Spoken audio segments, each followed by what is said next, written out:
کہ میں نے اپنے ابراہیم کو آزمایا تو میرا ابراہیم کامیاب ہوا۔ اللہ پاک خود گواہی دے رہا ہے۔ حضرت ابراہیم علیہ السلام اللہ کے بڑے جلیل القدر پیغمبر تھے، بڑے پیارے پیغمبر تھے۔ آپ کو اللہ پاک نے آزمایا، کئی بار آزمایا، کئی امور میں، کئی معاملات میں آزمایا۔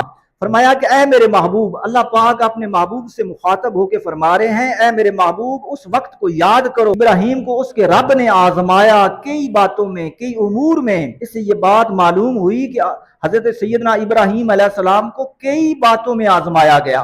اس سے یہ بات ثابت ہوئی، قرآن کہتا ہے وَإِذِ ابْتَلَىٰ إِبْرَاهِيمَ رَبُّهُ بِكَلِمَاتٍ فَأَتَمَّهُنَّ، ہم نے ان کو کئی باتوں میں آزمایا، فَأَتَمَّهُنَّ، اور پھر وہ اس پر کامیاب ہوئے، سرخرو ہوئے۔ تو اس سے پتہ چلا کہ آپ کو بہت ساری باتوں پر آزمایا گیا، تو جتنی باتوں میں، جتنے امور میں آپ کو آزمایا گیا اس پر آپ پورا اترے۔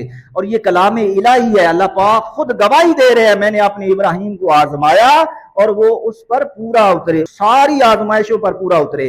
اور اس میں ایک اور خاص بات ہے، ایک تو اللہ پاک قرآن مجید میں یہ فرما کر حضرت ابراہیم علیہ السلام کے کامیاب ہونے کی گواہی دے رہا ہے، اور ساتھ آقا علیہ السلام کو اور آقا علیہ السلام کی پوری امت کو حضور کی وساطت سے، حضور کے وسیلے سے پوری امت کو بتایا جا رہا ہے کہ میں نے اپنے ابراہیم کو آزمایا تو میرا ابراہیم کامیاب ہوا۔